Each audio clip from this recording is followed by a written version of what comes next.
pencil person. I erase a lot. I just mark out a lot out. I can't do it. I need to be able to do it right now, like, and it needs to be all nice and clean.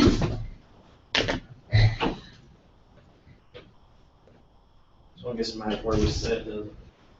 No, yeah, you can sit anywhere. And Tim, I know you've been in the other classes, and the templates, you know, that we talked about, like the custom templates, they'll all be on the site, on our website by the end of the week. So, like, so if you want to go in and create your own graphics and stuff, it has the exact dimensions that you need for Facebook, Twitter, and this has one for Google and LinkedIn. We're just finally getting around to getting all the blogs up and stuff.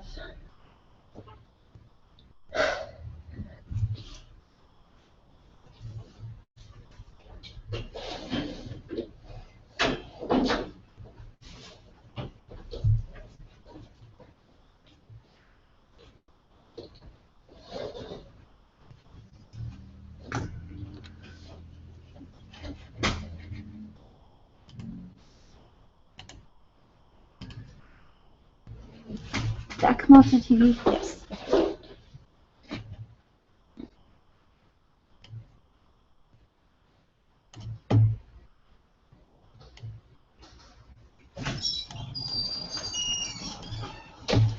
Hi.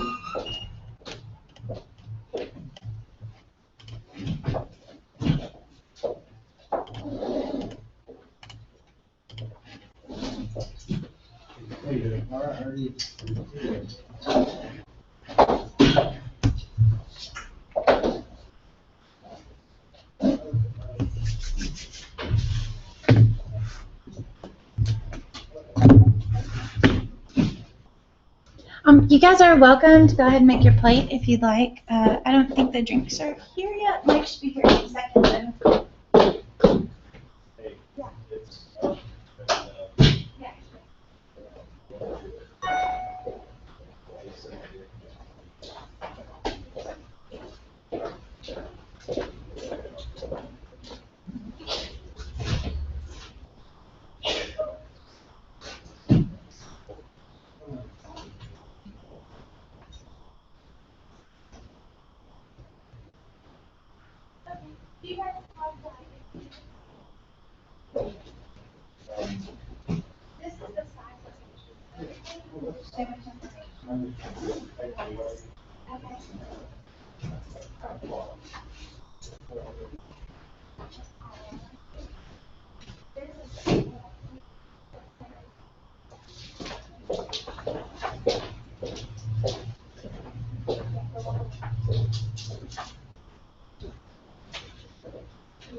We're just waiting on drinks. I'll be back in a minute.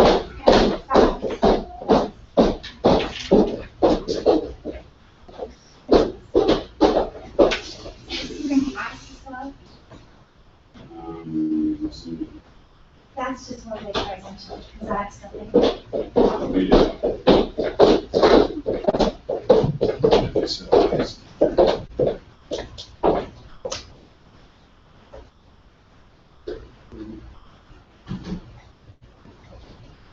I guess we're gonna wait on the drinks. You are? But you can go ahead and make your plate if you'd like. Well, I'll wait on the drinks.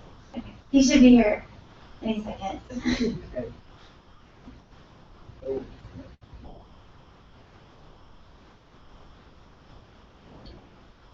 What we gonna learn today?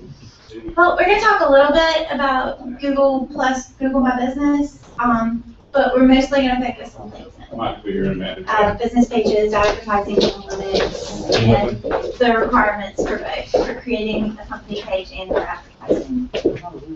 So, it's really the, and I'll talk about it, but I mean, the most important thing with Google is that you make sure you claimed your page and that you have your correct information in there. So when someone Googles you, that information is what's gonna pop up.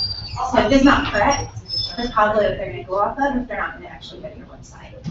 So it's just really important to make sure that you have possession of that. And what is LinkedIn? LinkedIn, it's a professional social network. It's more for B2B type stuff. If you're looking for a job or you're a company and you want to talk about like specific company stuff. Kind of like on your Facebook page, if you have a personal Facebook or a business Facebook page, you are able to talk more about things that are directly related to your company. But you still have to keep it somewhat casual and lighthearted because that's what people want here. But on LinkedIn, it is strictly professional. So people want that more like tailored, direct, business talk. So it's a really good place to be.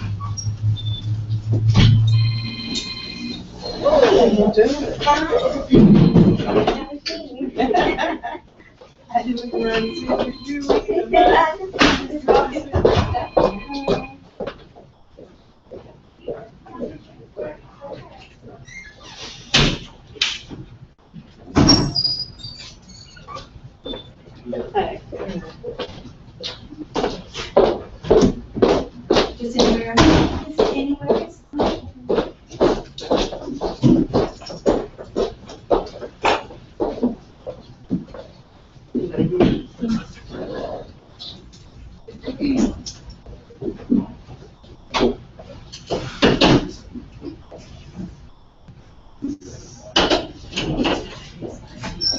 Are you coming for your business?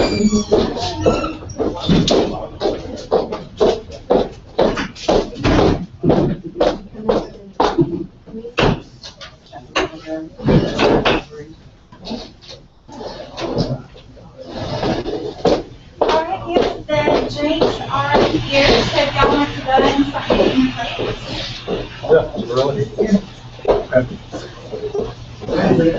How y'all doing? How are you? I'm with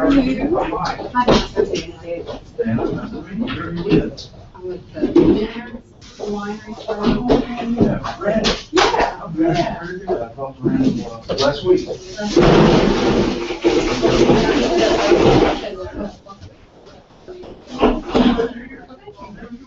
Freestyle, Talk to you also, man. Glad you're here, man. Welcome aboard, by the way. How are you? Good to see you again. See you. Thanks for listening. Like everything else has plenty of stuff in the pipe. And I just got one guy out, I think behind your building right now, looking at the building entry. Okay, I'm so glad how everything's going. Yeah, I have to get the inside slides and the equipment and you know, and look We need to figure out.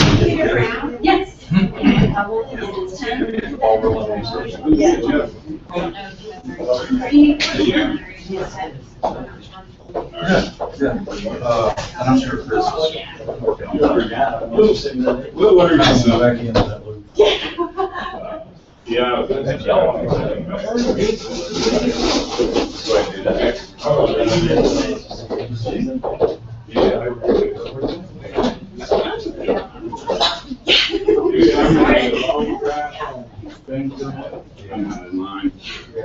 Well, you called it that. I'm Chris. Yeah. I was so.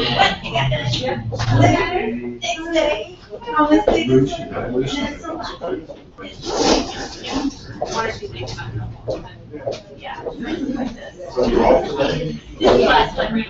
No, they're next month and in November. Oh, and then they'll just.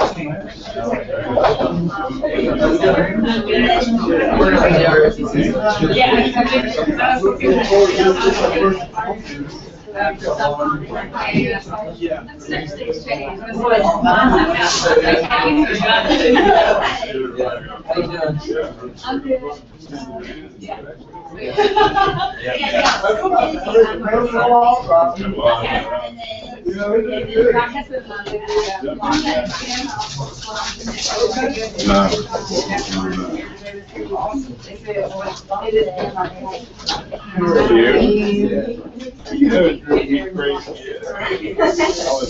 I'll introduce you.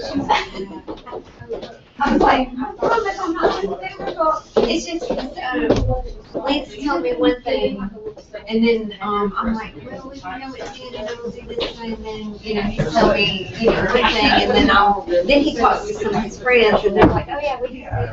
And then it puts him here, yeah, and I'm like,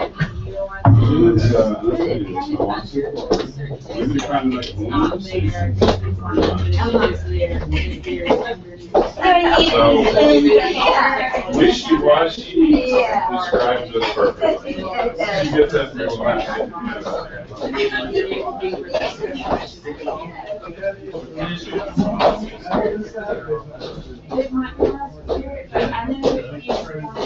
he's one of the specialists. I'm trying to get the colors right before I send them to you. I'm seeing the colors that if you want to share it inside.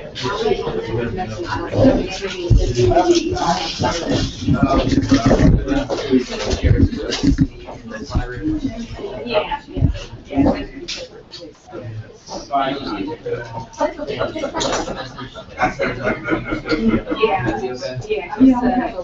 I'm probably I'm good.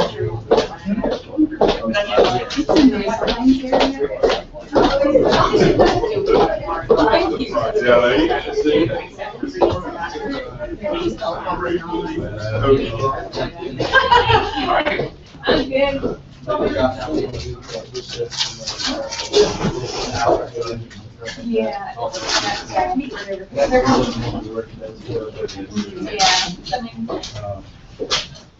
Like those people sometimes around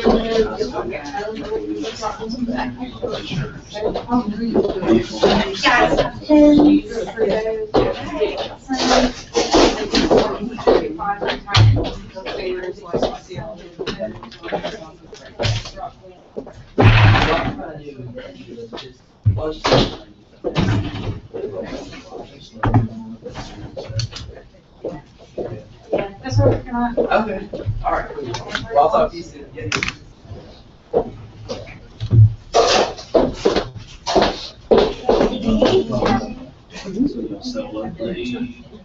I haven't.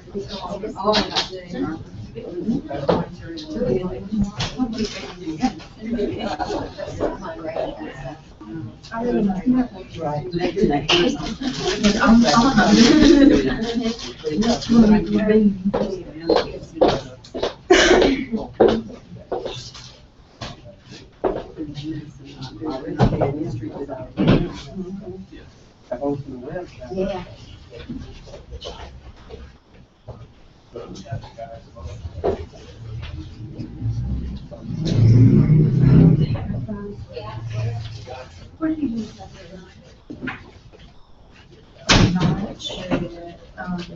Saturday morning, I have a meeting with the Lake County Airlines Association. After that, I'm not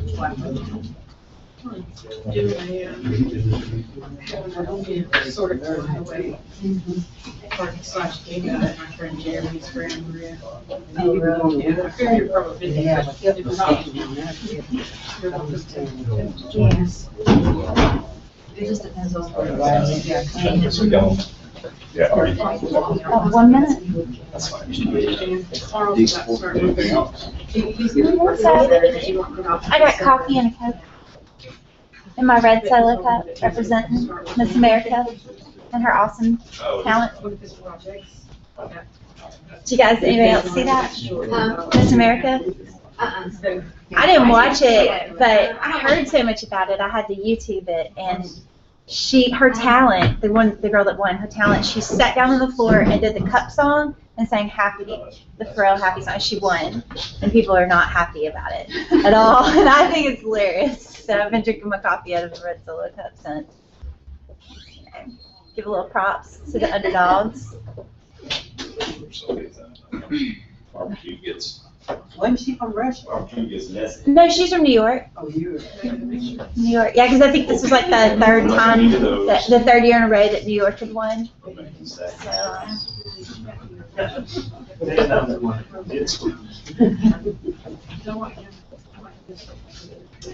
Thank you.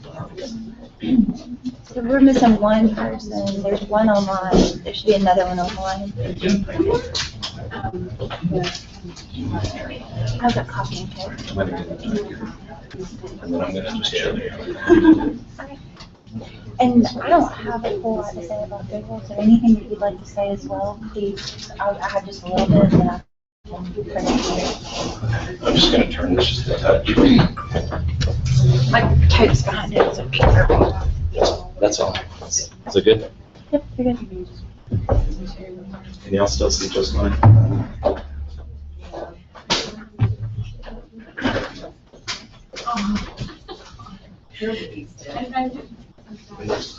Oh, did you get that?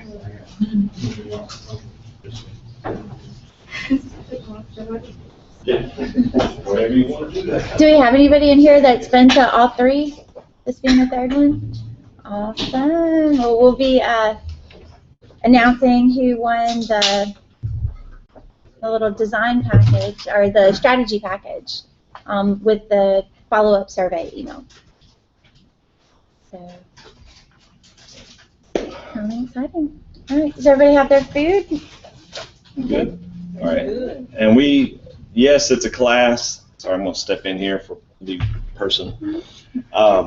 Yes, it's a class, but please speak up, ask questions, all that kind of stuff. Did you sign up? Okay, sign up for the next class here. I'll let you talk about that. But we like the relaxed atmosphere, and I think it's gone really well when we get you guys asking the questions and right in the middle of the presentation interrupt us. We're perfectly fine with that. So I'm going to sit over here, run a little bit of this for the recording, and every once in a while I'll stand up and interject some opinion, thoughts, facts, things like that. But Katie has done a great job with this, as well as all the other presentations. So I'm going to let her take it over, and we're all going to learn a lot. All right. So I will just talk a little bit about the next one. This is actually the last class I will be teaching until probably January. The next class is going to be marketing strategy and automation, and it's going to be taught by Jeff, which will be really, really great stuff. If you guys don't know what marketing automation is, I would definitely recommend you sign up and come to that class. Anyway, so today we're going to talk about Google and LinkedIn. Both of these networks are really, really powerful tools for your business, and each has its own pros, cons, ins and outs, and reasons to use or to not use. So we're going to start with Google, and it's a lot briefer than you're probably expecting, because I just really want to focus on the main points for Google as a business. One of the things that we run into a lot with clients is they've had someone else set up their Google Plus page, or their Google My Business page is what it's called now, and they have lost control. It's no longer the correct address. It's no longer the correct hours, the wrong phone number, the wrong email, all of this type of stuff. And what you don't realize is getting back control of that information is a very complex, complicated process and can take up to 2 months. It takes a lot of proof on your side to prove that you should be the correct owner, and it's not something that you want to do. So control the information, or someone else will control it for you. And when someone goes to Google and they type in your name, this is how it's going to pop up. And you can see this really large magnifying glass over here. That's coming straight from our Google My Business page. That's the information that we keep up to date. We make sure when we moved, we change the address, if the phone number changes, whatnot. We're able to keep that really fresh. So that way when someone does go to the internet to try and find us, we know that this information is going to pull them and give them the answers that they want, at least as how to contact us, where our website is, where we're located, our hours of business, and it also shows any type of reviews that you have for your business there as well. The next most important thing that I can talk about in Google is making sure that your page reflects your business. So when you get to your Google page, this is what ours looks like. we have a custom photo, which we designed because that's what we do.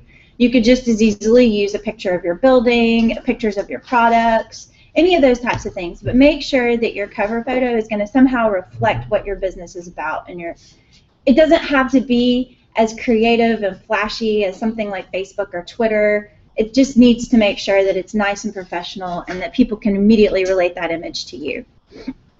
The most important next thing I can say is to remember that when you put your profile photo in, it is a circle when you go to Google. So if your logo is a square, make sure that you size it down within that image so that when it pulls it in, you can still see the full logo, or you're probably going to miss parts of it. And when you look at branding, stuff like that becomes really, really important.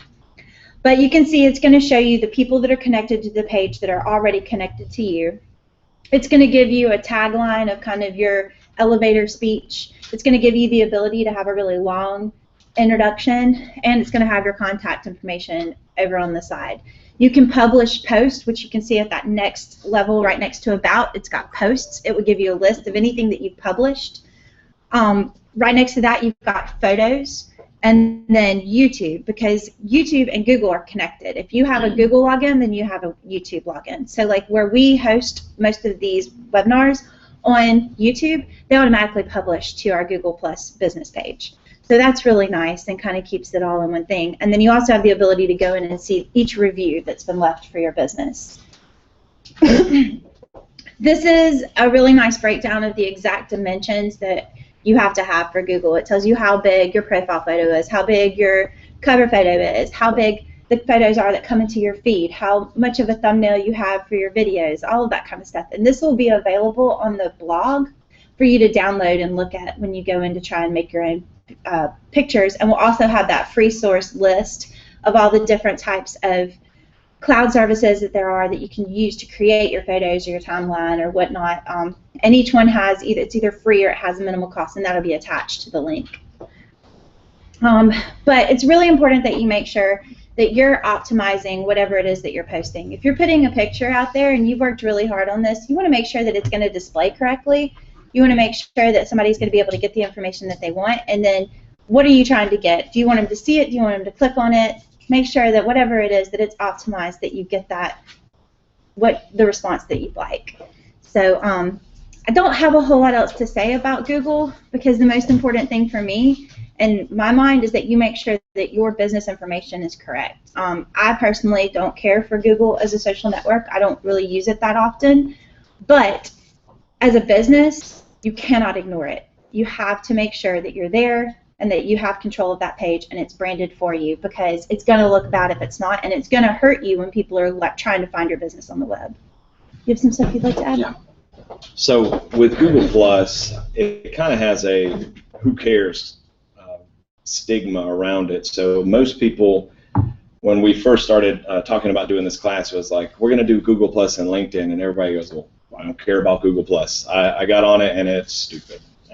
Nobody gets it. So they kind of rebranded. They morphed Google Plus with Google Local, Google Pages, and now it's all together, and it is Google My Business.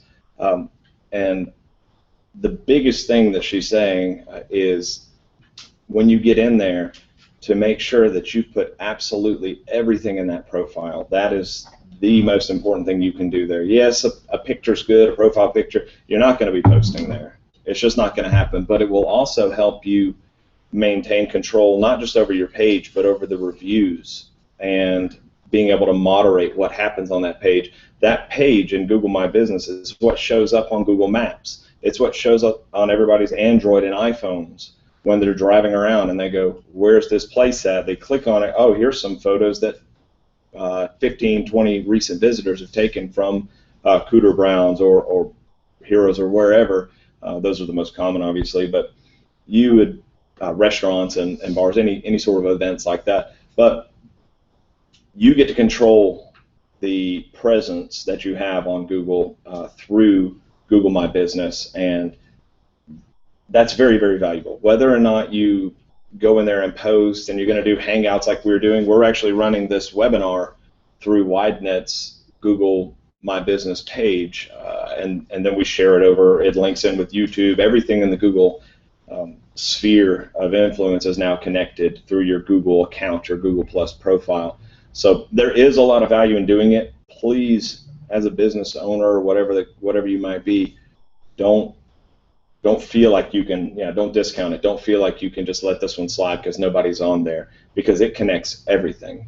And I don't know, also, the last thing I'll say is when you do a search, everybody knows nowadays, I'm going to type in marketing agency. Well, it's, yes, hopefully we're in the organic results, which are just your normal search results, but up at the top, if you put in a location, almost always there's at least a few, if not upwards of 10 results that are from the map, your local page. That is controlled by and updated and all of that through the Google My Business. So yes, it affects your search results. Yes, it affects Google Maps. It affects Google Plus. It affects absolutely everything in that sphere. So own it. Get on it. We're going through this with a client right now. Second client. Yeah, it's very, very tedious. It's not just tedious. In some cases, it may genuinely be impossible because you have to be able to get mail at the address that you're trying to take over.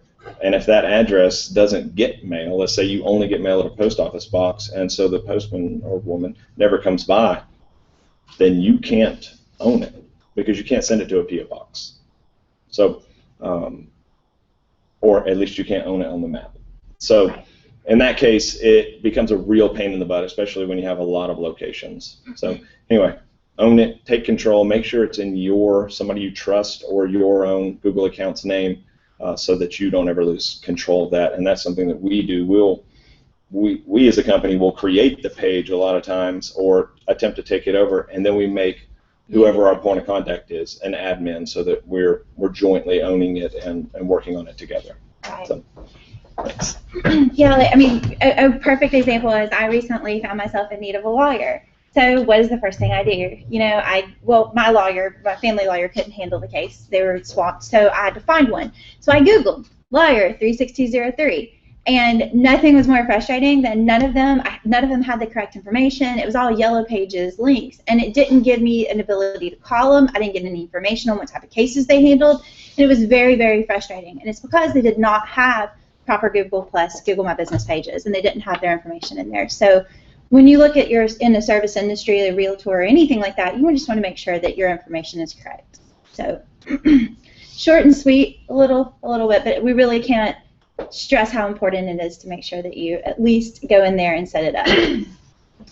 So next we're going to talk about LinkedIn. I'm not talking about personal pages today. I'm talking about business pages. So to set up a LinkedIn account, which you do have to start with the personal page, you would just go in and sign up just like you would for Facebook.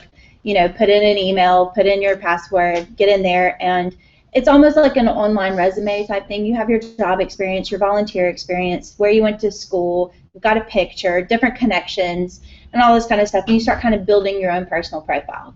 Well, from that, you can create a business page that's specific to the company that you work for, but there are some requirements. So number one, you have to have a personal LinkedIn profile, and it has to have your actual first and last name. It can't be like Chris WideNet, just going in there to create that ghost account so you can get to it. It has to be a physical person. Secondly, your profile strength has to be listed at intermediate or all-star. They just kind of have this ranking system, and what that really counts to is how many connections you have and how much information you've added in. So if you've done your due diligence and you've put in your job experience and all this kind of stuff and you've connected with 25, 50 people, then you're going to probably be at that intermediate or all-star rank, but it'll actually tell you off to the right, and when you go in to see your profile, it'll tell you what strength your profile is at that time. It says several connections. It doesn't actually give you a number, but like I said, I mean, it's going to want to see that you're connecting with other real people, that you are a real person, and that's just kind of like one of the ways that they make sure that you're not just a ghost account. Fourth, you have to have your current position at that company listed on your profile in your experience section, because if you're not connected and saying that I actually work there, then it's automatically going to say that you're a ghost. You're not, like, as a company that sets up this type of stuff, we have to get access to your personal account to be able to even set up a company page, because they won't even let agencies go in and do that for you. So they're very, very strict about it to make sure that you are always in control of your own company, and nobody can ever do that for you. You have to have a custom domain email, and it has to be directly related to your company. So what I mean when I say that is, like, my email for WideNet is Katie@WideNet Consulting. Our URL for our website is widenetconsulting.com. So those two things have to match, and that can get kind of tricky when you are a small business owner, but it's just non-negotiable. They will not let you attach from a Gmail account or anything like that. So you have to have some sort of custom vanity attached with your email. And like I said, it has to be listed on your account. So those are the overall requirements. And we'll have those detailed out in the blog recap, so if you guys want to reference that back, but you'll also have a copy of this presentation.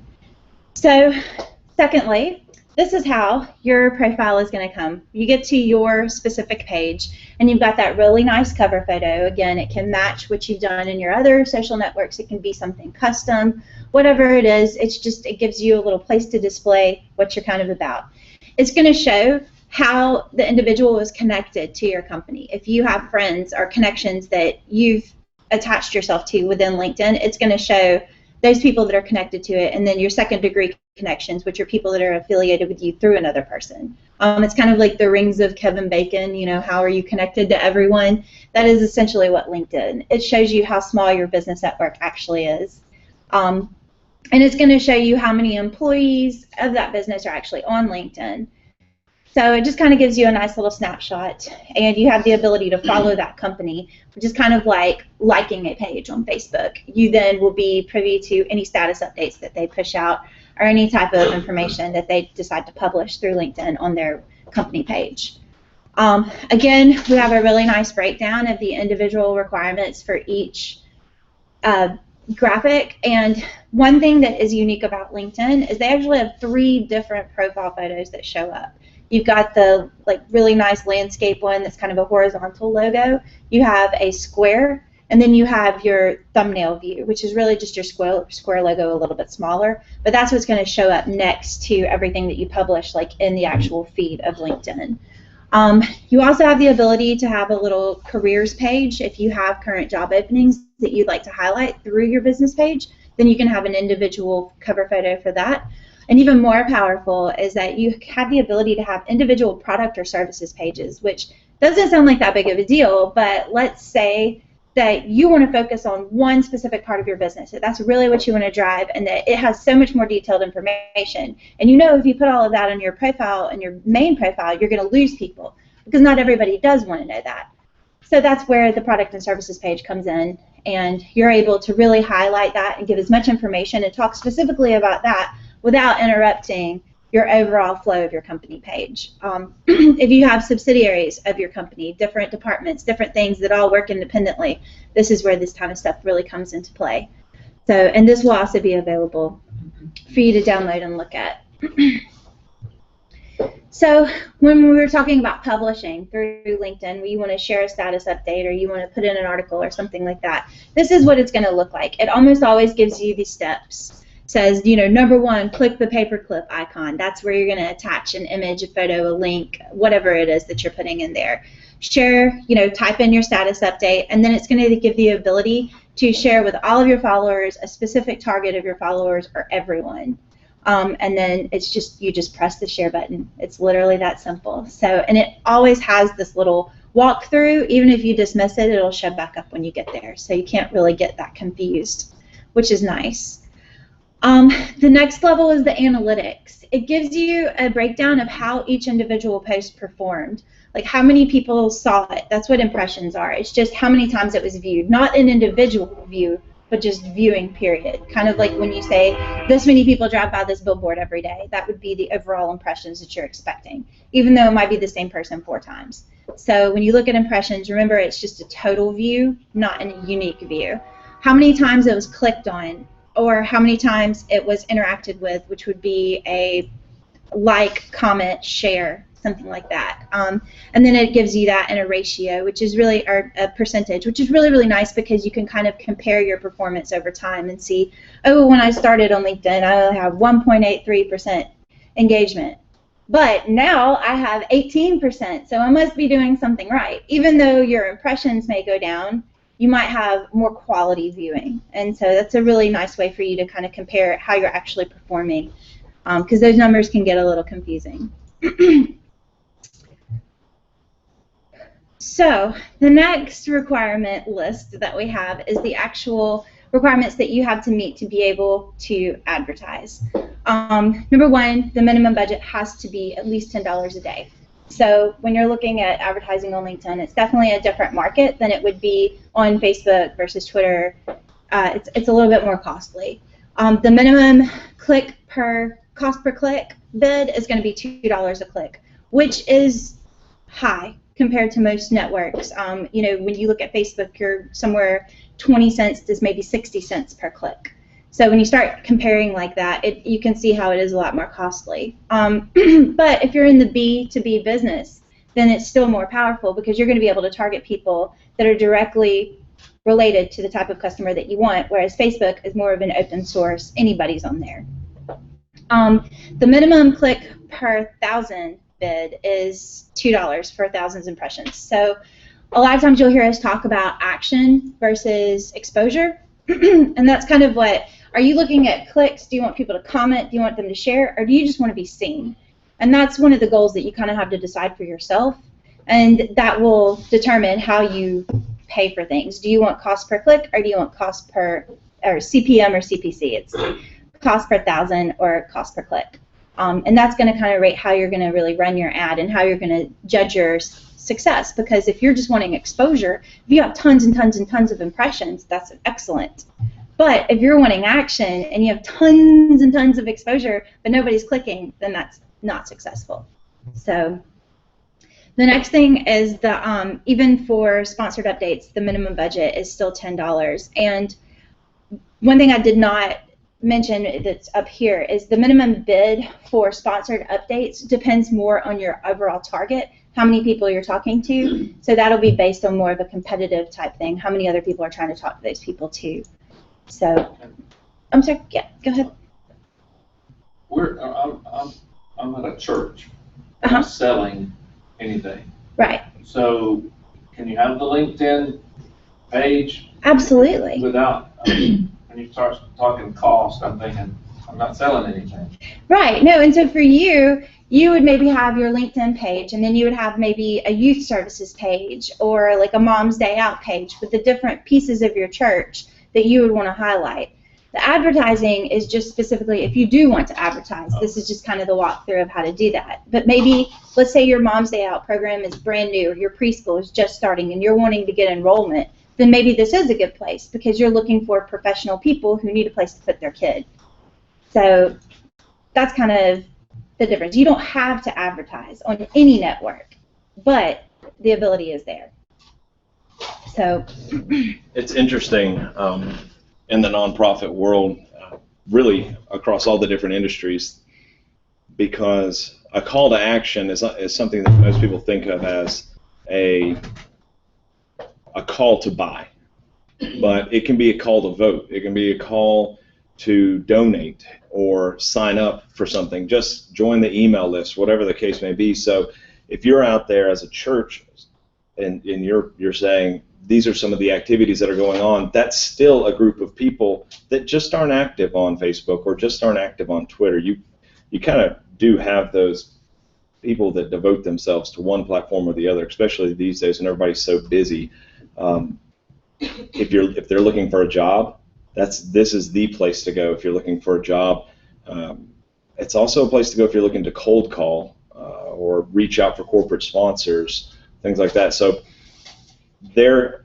that's one thing, and I don't know if you're going to get into this, but it's one thing that I did want to throw in during the LinkedIn discussion, is that there should never be a cold call situation anymore.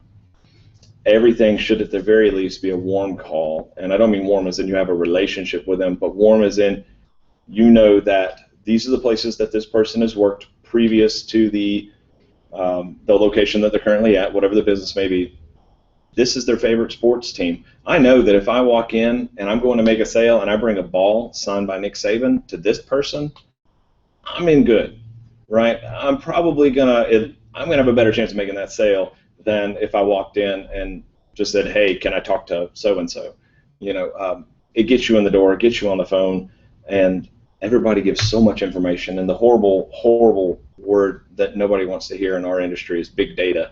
But everything is everywhere, and you can gather it and use LinkedIn to your advantage to target other businesses, again, for sponsorships or whatever the case may be if you're not a business yourself. But if you're looking for catering or whatever, this is the place to be, especially if your target market is kind of like ours. A lot of times it's going to be a professional person, or more specifically a CEO, a leader in a company. That's who we need to talk to. And so LinkedIn's a great source for us as well. Another really great thing that you can actually do on LinkedIn is people will say, I'm looking for volunteer opportunities in this, or I have these types of skills and I want to expand how much I am involved in my community. So like for a church, if you're looking for people to get involved, maybe that's a great way for you to find those types of people. Like I know I do a lot of volunteer work, and so a lot of times I do have people contact me and say, hey, I really want to get involved in Noble Street Festival or Nawala or one of the things that's going on in this community, and they find it because I have it on my profile. And so then I can either get them in touch with the correct person or get them in the system or whatnot. And so it can be a really powerful source when you start looking at, people are more likely to give professional type, resume type data on LinkedIn than they are any other source. I mean, if you look at my LinkedIn profile versus my Facebook profile, it is night and day. You wouldn't even think I was the same person. And then if you look at Twitter, you probably think at that point I'm a schizophrenic, because they're all so different and they have different reasons for me to use them. I mean, I use Facebook either for businesses, my band, or my parents, and that's it. I use Twitter for personal, and I use LinkedIn for professional stuff. So each one has its own mood, and you have your different type of ways of interacting with that person. And LinkedIn does give you the ability to message people within there, so that way they can see, oh, well, they know so-and-so and so-and-so, so maybe I will email them back. So it can be really, really useful. Any chance that a Twitter post automatically posts to LinkedIn? You can do that. However, that is like the worst thing you can possibly do. You never want to automate any status or post to another network, because they each have their individual feel and look. Like when you speak on LinkedIn, you're not going to talk like you do on Twitter, because you have 140 characters on Twitter. It's direct, it's to the point, it's maybe funny, it's witty, maybe it's just completely pointless. But you get to LinkedIn, they want more of a thorough kind of explanation of why you're sharing this, why is it important to you, or even you can use it as a publishing. Like if you don't want to have a blog on your actual web page, LinkedIn is an excellent source to have that blog, because then not only is it published for yourself and anyone else to view, but it's also going to connect you to other people that are doing the same type of stuff that you do or want that information for professional reasons. So it can kind of help establish you as that source of knowledge, which is really important if you're in the type of industry like where we are, where we have to prove that we know what we're doing every day, every minute, or why would they use us? Why wouldn't they just use Joe Schmo over there who has it approved already? So you can kind of use it to your advantage that way. Any other questions before we get a little further into advertising? So I'm just going to walk you through really, really quick and how you would set up an ad if you did choose to advertise. The first thing you're going to do is from your profile, you're going to choose Business Services. It's over on the right-hand side, and you're going to go all the way down to Advertise. And once you click on Advertise, it's going to bring you to this page right there that did not zoom in. Lovely. It's going to bring you to this page right here. And it's going to give you the ability to get started creating an ad or manage the current ads that you have. You can see that it'll give you the ability to target by geography, job function, industry, seniority, a lot of really powerful tools when you start looking at very specific type people that you want to talk to. Especially for us, like we said, we know that we only want to talk to somebody that's a certain job title or has the ability to make that decision right then. So not only can you target for that, I can also exclude other job titles that I don't want any business ever speaking to. So it's really nice when you start looking at things like that. The next page, once you go to get started or create an ad, it's going to take you here.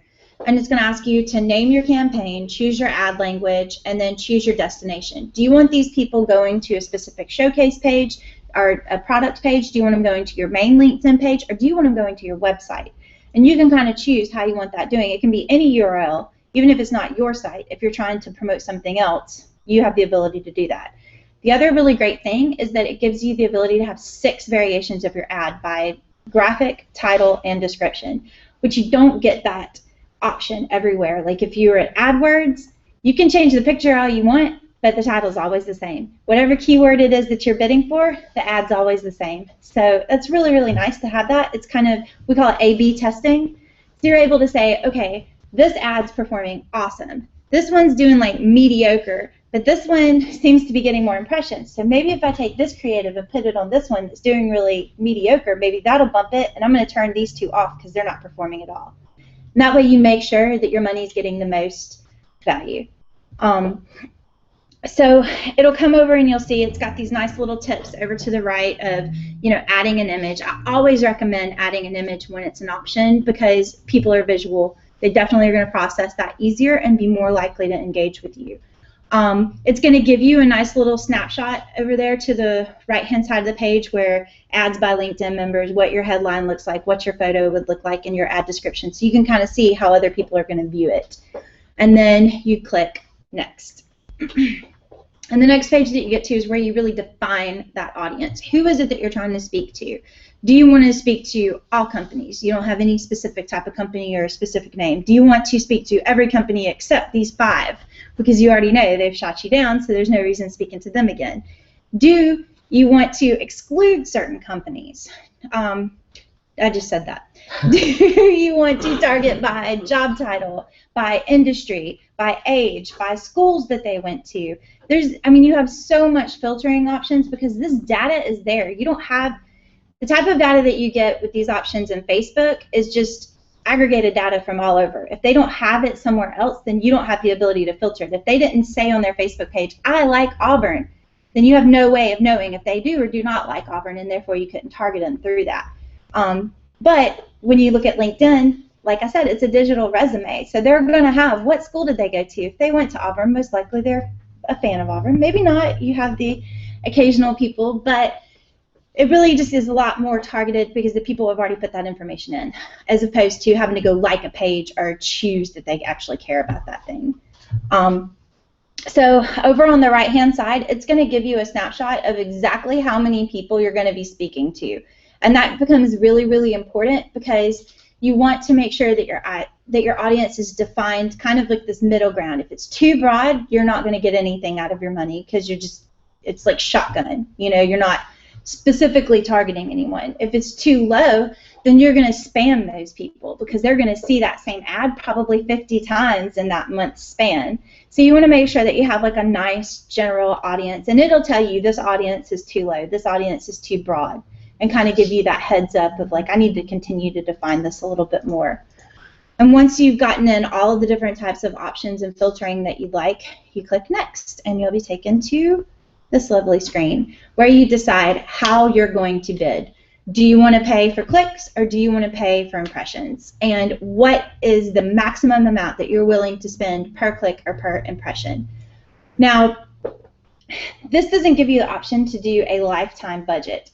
You have to set a by-day limit. And that can be incredibly dangerous because make sure that you know, I'm running this for $25 a day for 30 days. You need to know how much that's going to cost in the end because, like I said, the minimum is $10 a day, so you're looking at spending $300 to $310. So make sure that whatever that daily budget is, it fits in your overall budget.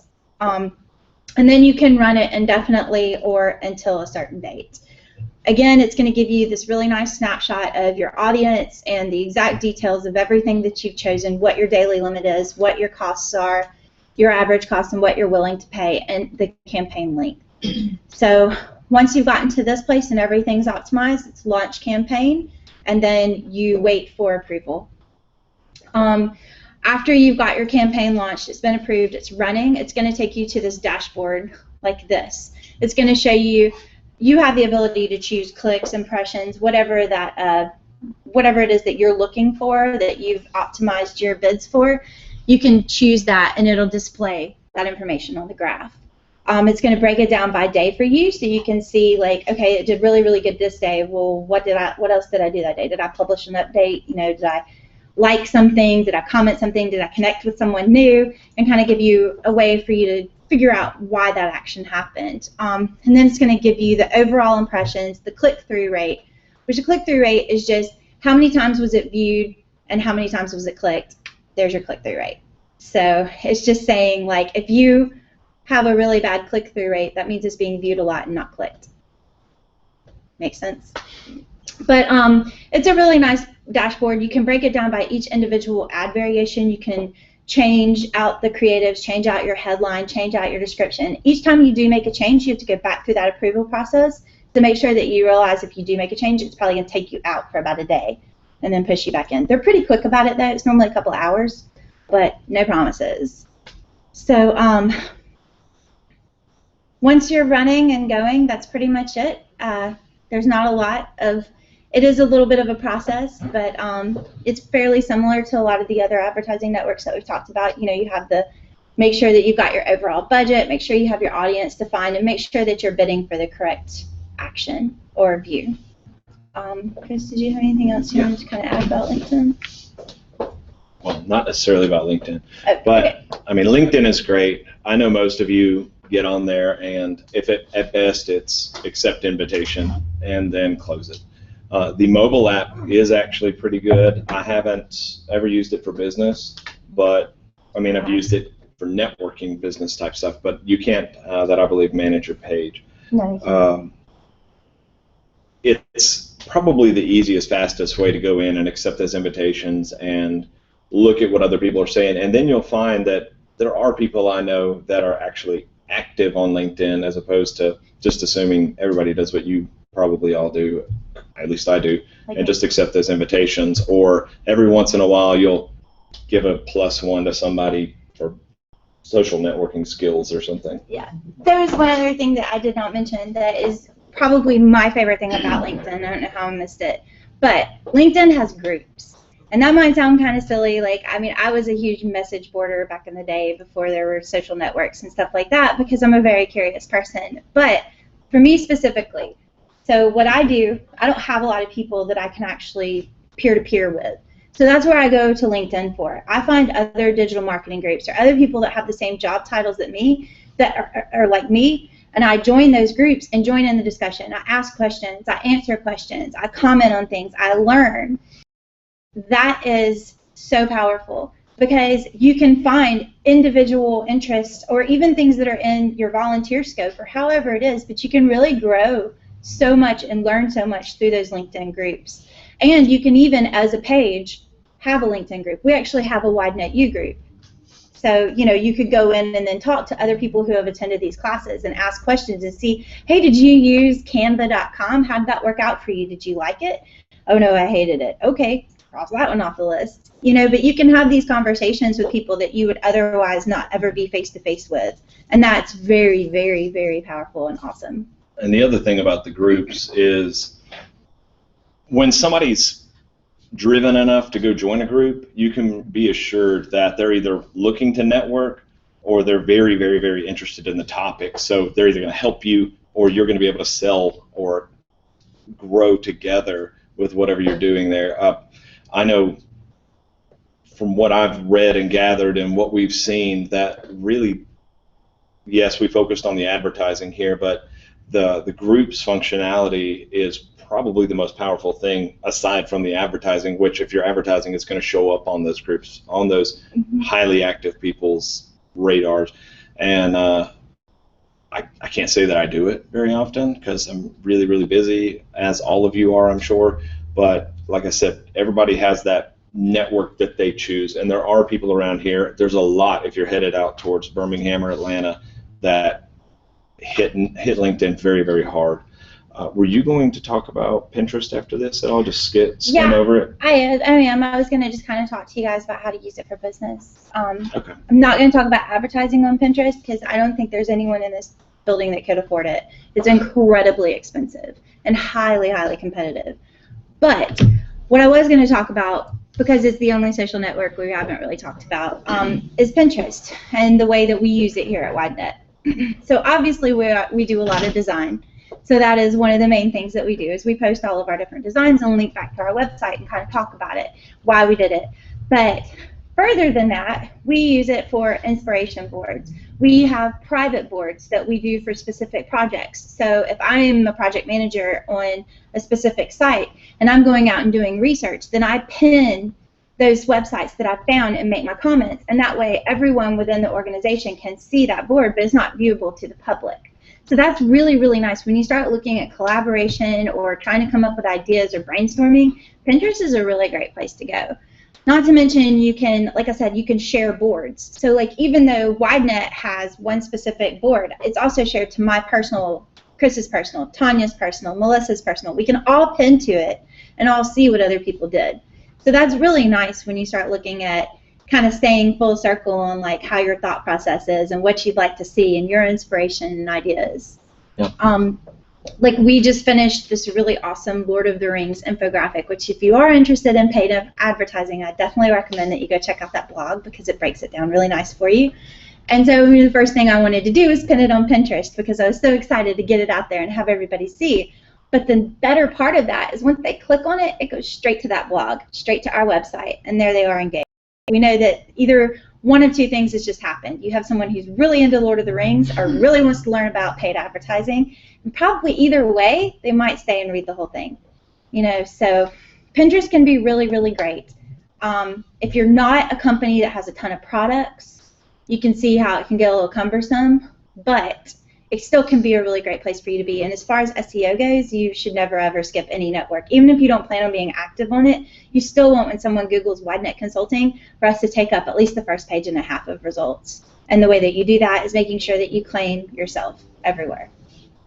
For SEO purposes, I know we had a metal fabrication company out of North Carolina, and we went and created a Pinterest page for them. They go, why in the world do we need a Pinterest page? Isn't that for recipes and wedding dresses and moms? But they got so many random clicks because every single page that we created on their site was, well, let me change that.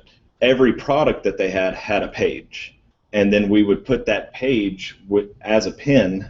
And so the T-slot aluminum framing was the picture on Pinterest, and then if they clicked that, it went straight to that particular product's page. And that's a great thing if you have any services at all, if you have any product services, donations, all of your different activities that go on at churches, children going on, children's activities, obviously disclaimers and all that if you're taking photos of children and posting it all over the internet. But anything that you're doing can build that SEO. We call it web presence. Somewhere, I don't know. We call it your web presence, which is LinkedIn, Pinterest, Yelp, Yellow Pages, whatever it's going to be. No, go to Yellow Pages. And you're going to have that all directing to two things. Well, let's say three things. Your home page of your website, a page on your website with a call to action that is clear as day so that you're going to drive whatever the activity may be. Purchase, donate, volunteer. A big phone number for them to call you, or a big map that's going to direct them to your location. That's all you need. It's one of three things almost every single time. Call me, email me, come see me. That's it. That's all you want to do. And if you're going to drive them to your website, that's just kind of the middleman, I guess you might call it there, but they still have the same drive. Once they get to that page on their website, what's the purpose of that page? Is the purpose to get them to donate, get them to join, get them to buy, get them to come down to your shop and see what's going on? So the web presence, be everywhere, own it, literally and figuratively, if you want to, like, yeah, I own that.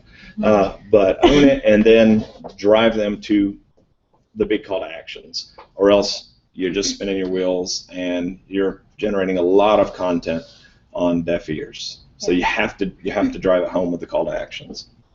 Now, if you wanted to learn more about using Twitter for Business or Facebook for Business, those were the last 2 classes that we had, and you can watch the entire presentation and slideshow online at www.widenetu.com, or you can just go to our website and you'll see it'll be over there. There's a big sign or a big button that says WideNetU, and you can click on and you'll be able to view them. And we also have the templates available there for each individual network. And we have a blog recap. If you don't have an hour to watch the presentation, you can just read the blog. But we also will very shortly, maybe in the next week or so, have the very first 2 presentations up, which are how to make the most out of your website. Give you like a really nice overview of the types of things that you need to be concerned with, and kind of when you start looking at making a website or optimizing your website, what you need to pay the most attention to. And we really hope that you guys use those resources. They are free. There's nothing to it. You just have to go over there and read it, and you probably are already authorized to do it. I think there is a sign up, but if you're coming to this class, you're already authorized. So. And if you were to go there right now, it's not the blog post for each WideNetU class is up, but the documents are not up that she's talking about. But we will have a documents area. She said by the end of the week. We'll see. The Twitter one is already up. The Facebook one will be up today. Okay, and so we'll have those documents. We're going to create a full resource area and all that. And Matthew Tyson over here is our newest hire. For those of you, he joined the team. He's our resident writer, blogger, general grammar editor for me, most probably specifically. Because every time I breathe in, I put a comma. Doesn't matter if it's in the writing or not. But Matthew joined us, so he's been helping us with all of this, and we're excited to have him here. I guess, a week ago? No, week and a half? 3 weeks. 3 weeks. Okay, well, time, kids, all that. Yeah. WideNetU, the next class is marketing automation. Does anybody have any idea what marketing automation is? Okay, I'll give you a 2-second teaser so that you'll want to come, all right? Marketing automation is, can you remember to follow up with at least touch, or we call it lead nurturing, to touch your e-newsletter subscribers, the people that call in, your current clients, your future clients, your past clients. Marketing automation says, here's a path, and genuinely with certain services, you can build out a tree structure with arrows, and okay, I put them in. Now, what are they? They are current clients. All right, if they're a current client and nobody has called them in 30 days, then send them this email. Did they open the email? No? All right, tell Jeff to give them a call within the next 15 days. They did open the email. Okay, well then wait another 30 days and send them another one. And at whatever point they don't open the email, tell Jeff to give them a call or Mike to give them a call. And then, okay, well, they've gotten 4 emails. Let's remind the client relations team to give them a call and just say, hey, just wanted to see how you're doing, making sure we were doing everything okay. Or maybe step 7 is send them a survey just to see how y'all are doing. But everything's laid out so that it all happens automatically from whatever day they join that process. So if it's an email list, and let's say you've pre-written 14 emails, and it's your 14-week tutorial on how to get the most out of your website or use Facebook. Well, if you sign up for that, I don't have to remember to send that out every week. On every Tuesday at 3, it's going to go out to everybody who wants that. And it's already written. There are a lot of people that charge for this, as in sign up for my 7-week course on this, and then every 7 days you get an email with the link and everything you need for that course, and you paid $300, $400, $500, $2,000 sometimes to just get that course. And then at the end you get a certificate that's automatically mailed to you. They literally don't have to do anything once they've set up the automation. And you can even use it for empty carts. If you do sell products on your site, if someone puts something in their cart, then the rule is after 1 day of them not, you send them an email. After 3 days, you send them another email. After 5, you send them a coupon. After 7, you send them free shipping and a coupon. So it gives you these automated rules, so you don't always have to think full circle like, oh gosh, it's been 3 days, I gotta email it right now. And it just kind of takes care of that what if I got hit by a train and put in the hospital for 7 days? It's going to be taken care of. Well, it's really Yeah. neat because in today's world, you have to personalize everything. You can't just post a billboard or send out a big mass email that just says, hey, everybody, look at these women's dresses that we have on sale. Because half of this room would immediately archive and or click that spam. You have to say, oh, this is for a woman, this is for a man, this is for a kid, this is for a woman that has a kid or a man that has a kid, so let's show him footballs and let's show her kids clothing. You can do all of this through these crazy filters, and it's called segmentation, list lead segmentation. And tagging And specific. it's very powerful. It can be time consuming to set up, but once it's done, it's done. Yeah. And from what I've gathered, we do some of this. It genuinely does take a little bit of time to set up, but it's so exciting. But from what I've gathered, it reconnects you with those people that you forget to talk to all the time.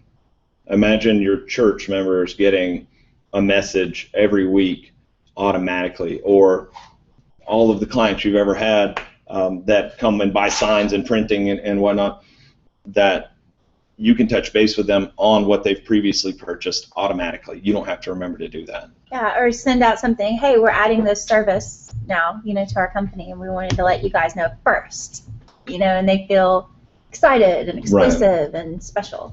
So it's fun. It's really, really interesting, and the simpler it gets, the more you're going to see that catch on in the business world, and you're going to be left behind if you're not doing it, or at least you're not going to be that successful compared to the other people in your same industry. And you can even, it transfers over to advertising digitally also. You can set these types of tools within AdWords, or if you use a third-party service, that it automatically re-optimizes your campaign if this happens, or if that happens, do this. It's kind of called like if this then that. And you just kind of have those rules, and it's really, really nice. So. And some people call it workflows.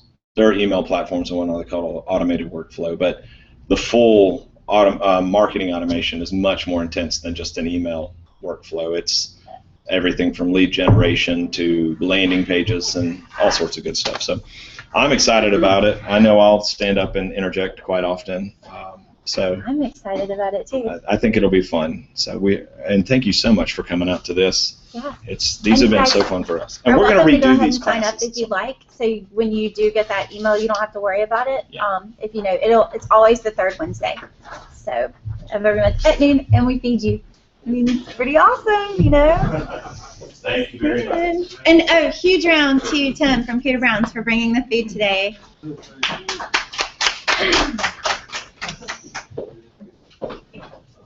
Can I stop this broadcast, Chris?